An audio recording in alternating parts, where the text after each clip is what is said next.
मेरा प्रभात कुमार राणा हुआ संजीवन को पता है। मेरे गार्जियन मतलब लास्ट ऑप्शन दिए थे मेरे को।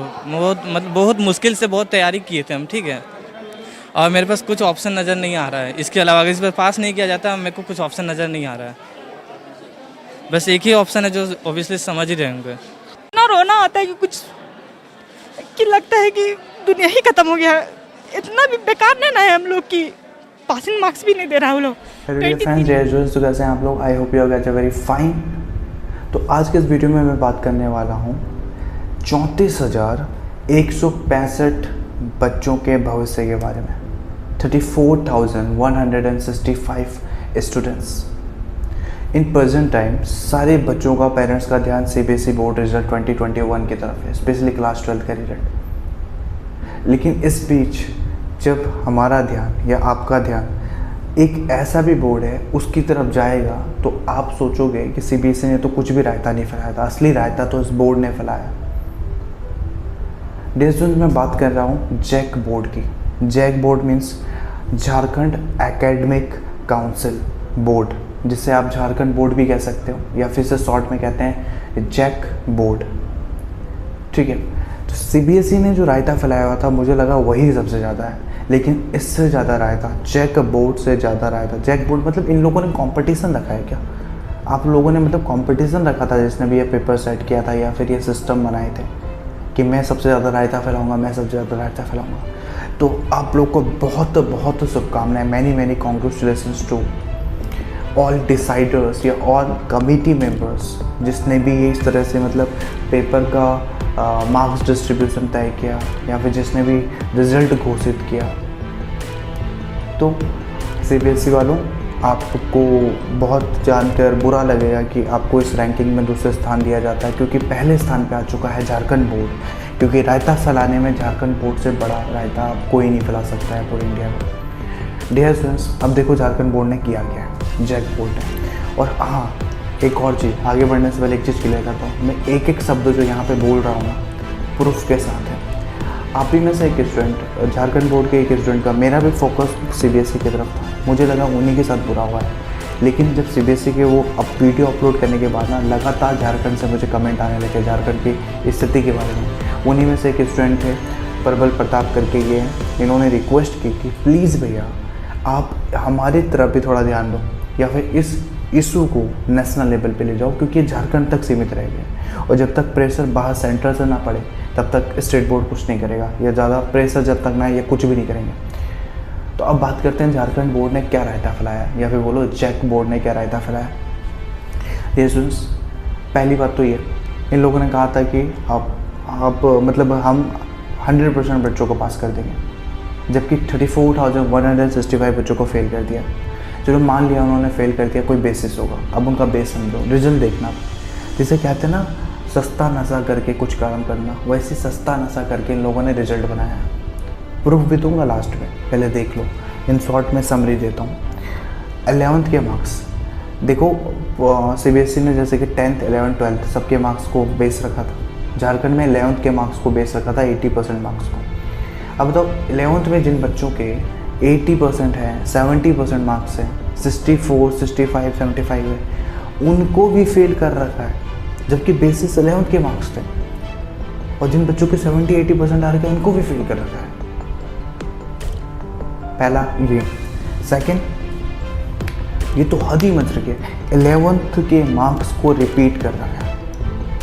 डियर स्टूडेंट्स, अगर आप खुद बोर्ड एग्ज़ाम दे रहे हो या फिर आप सीनियर हो, बोर्ड एग्ज़ाम दे चुके हो, या पेरेंट्स हो, तो आपको भी ये बात पता होगा कि सबसे डिफ़िकल्ट इस पूरे नर्सरी केजी से हम जब पढ़ाई करते हैं ना, एलकेजी से, और जब 12th तक हम पढ़ाई करते हैं, तो उसमें सबसे डिफ़िकल्ट क्लास कौन सा होता है?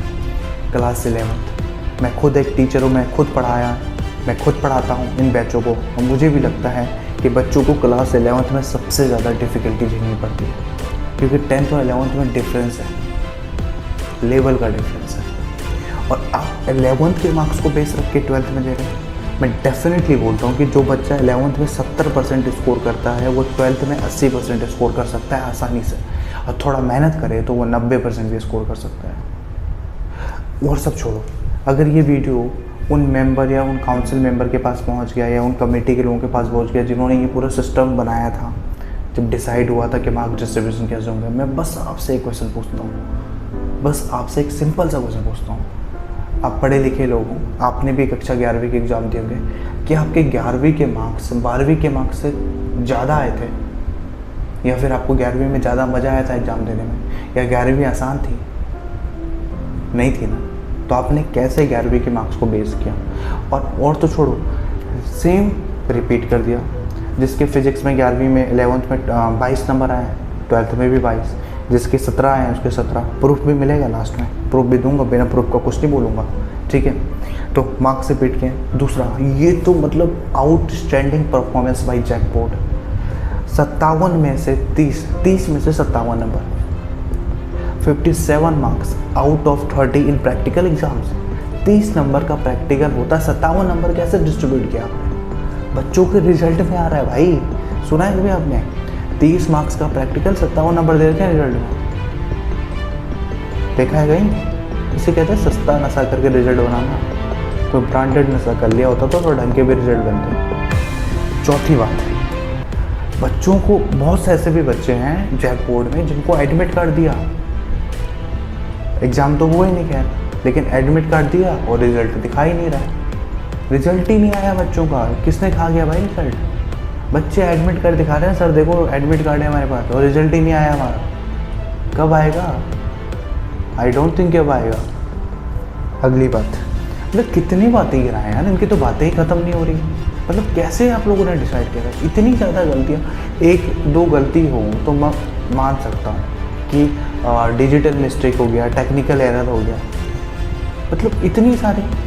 अगला देखो, ये तो आधी कर दिया, सारे सब्जेक्ट में बच्चे पास, और नीचे जहाँ टोटल मार्क्स लिख के आता है ना, वहाँ लिखा हुआ फेल।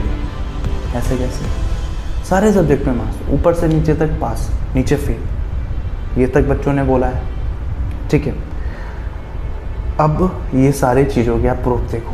पहला प्रूफ मैंने आपको कहा था कि मार्क्स रिपीट हो रहे हैं, मार्क्स रिपीट हो रहे हैं। अब देखो इसका प्रूफ। थ्योरी में जितना आया ना सर 11th में उतना ही आया 12 में सर, एक नंबर भी नहीं बढ़ा है सर। और जो मार्क्स आया था मेरा, ठीक है, पिछले 2019 में जो मार्क्स आया था, वो सेम टू सेम डिटो इस साल भी कॉपी कर दिया, कॉपी पेस्ट कर दिया।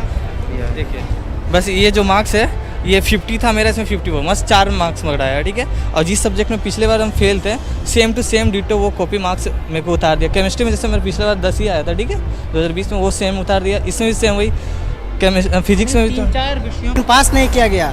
हम लोग को जितना 11th में नंबर था उससे भी कम नंबर आया है।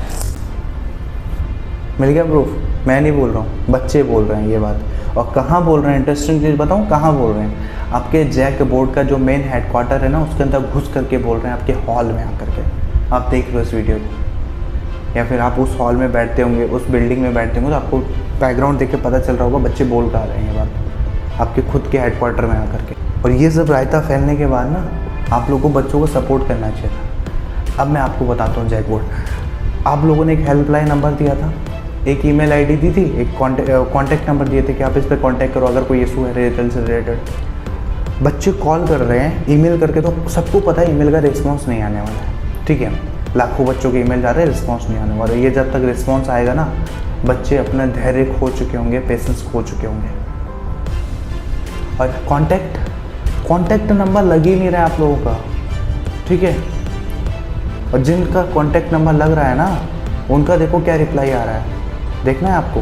पहले तो देखो ये प्रूफ, कॉन्टैक्ट नंबर लग रहा है कि नहीं लग रहा है, पहले इसे देख लो। ये आपको जैक काउंसिल की तरफ से ये पेपर दिया गया है, इसमें नंबर और जीमेल दोनों दिया गया है। ये 2 नंबर दिया गया है, कॉन्टैक्ट 2 है और एक जीमेल नंबर है, लेकिन जीमेल करो कोई रिस्पांस नहीं, नंबर करो नहीं लगता है, अनरीचेबल, बिजी, स्विच ऑफ। ये और सबसे ज़्यादा शर्मनाक बात क्या है, सबसे ज़्यादा शर्मनाक बात, ठीक है, अगर कॉल उठाया भी ना, तो आगे से क्या रिस्पॉन्स आ रहा है, और कोई नंबर से नहीं।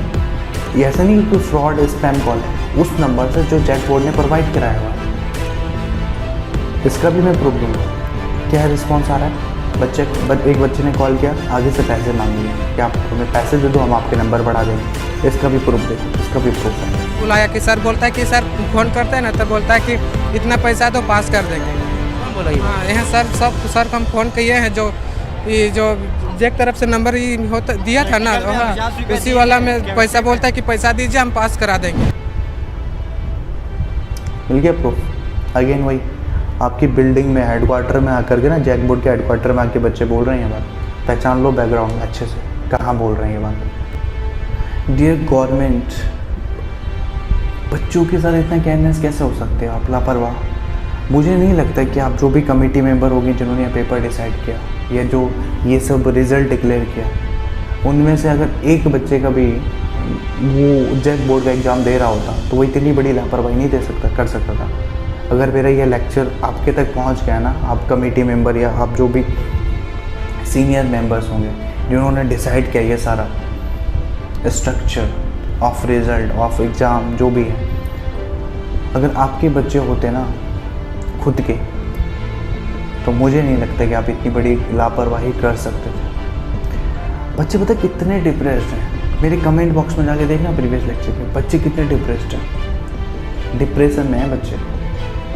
ठीक है, इसका भी लाइव प्रूफ चाहिए क्या? चलो दिखा देते हैं आपको भी उसका प्रूफ। सुसाइड करने के लिए भी तैयार हैं, वेरी सही, देख लो उसका भी प्रूफ। मेरा प्रभात कुमार राणा हुआ, संजीवर को पता है मेरे गार्जियन मतलब लास्ट ऑप्शन दिए थे मेरे को, बहुत मुश्किल से बहुत तैयारी किए थे हम, ठीक है। और मेरे पास कुछ ऑप्शन नज़र नहीं आ रहा है, इसके अलावा अगर इस पर पास नहीं किया जाता मेरे को कुछ ऑप्शन नज़र नहीं आ रहा है।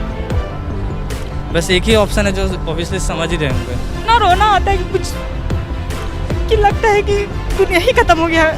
इतना भी बेकार नहीं ना है हम लोग की, पासिंग मार्क्स भी नहीं दे रहा है वो लोग, 23 ही तो मांग रहे हैं, उससे ज़्यादा क्या मांग रहे हैं? कभी तक एडमिशन तो हो सकता है ना। बहुत ख़राब लग रहा है, जैसे दुनिया ही उजड़ गया है, मतलब ख़त्म हो गया है। नींद नहीं आता है, अंदर से बेचैनी लगता है, किसी को बता नहीं पाते कि ऐसा हो गया है। आपका दिल ना अभी भी नहीं पसीजा होना। ये जो चेहरे हैं ना, इन चेहरों पे देखे, अपने बच्चों के चेहरे फिक्स करके देखो माइंड में कि अगर इनके जगह आपके बच्चे होते तो आप क्या करते। आपका दिल अभी भी नहीं पसीजा होना, तब तो क्या ही कहें आप। बच्चों की सिर्फ 2 डिमांड है, कोई इतनी बड़ी डिमांड लेके नहीं आए हुए बच्चे। बच्चों की सिर्फ 2 डिमांड है। पहली बात ये, आपने रिस्पॉन्स में क्या बोला बच्चों को? आपने रिस्पॉन्स में बोला कि आप कंपार्टमेंट दे दो, हम आपको पास कर देंगे।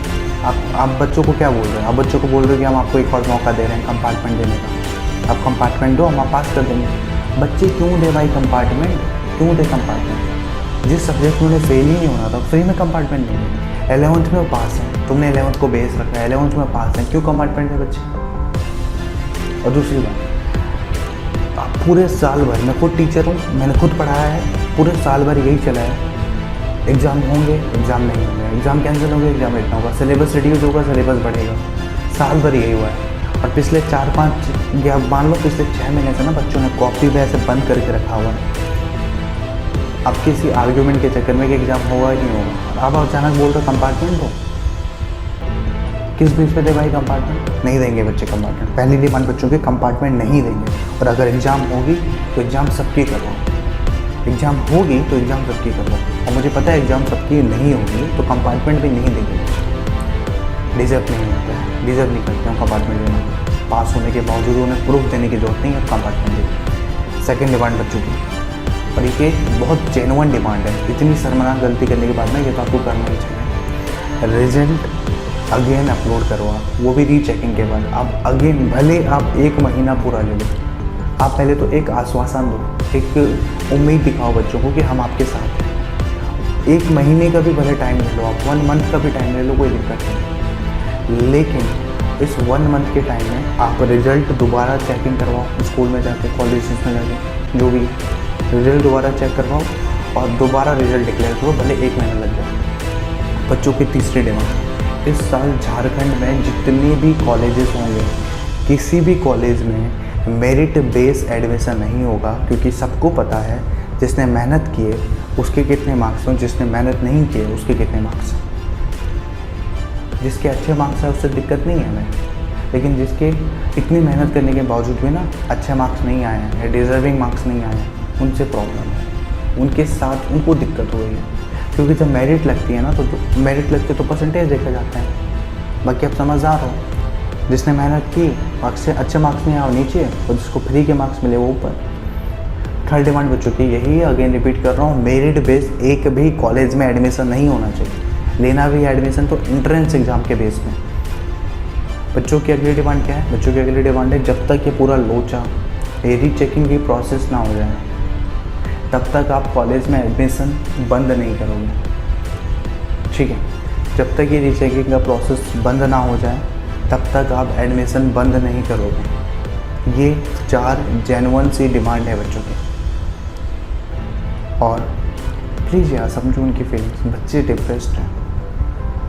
लास्ट में यही कहूँगा ना कि आप इस वीडियो को अगेन देख लो, इस बच्चे की ना मतलब अंदर से फीलिंग को समझो यार। आप कैसे नहीं समझ सकते हो इस फीलिंग्स को? देख लो आप इस वीडियो को लास्ट टाइम। धन्यवाद। मेरा प्रभात कुमार राणा हुआ, संजीवन को पता है मेरे गार्जियन मतलब लास्ट ऑप्शन दिए थे मेरे को। बहुत मुश्किल से बहुत तैयारी किए थे हम, ठीक है, और मेरे पास कुछ ऑप्शन नज़र नहीं आ रहा है। इसके अलावा अगर इस पर पास नहीं किया जाता मेरे को कुछ ऑप्शन नज़र नहीं आ रहा है। बस एक ही ऑप्शन है जो ऑब्वियसली समझ ही रहे होंगे।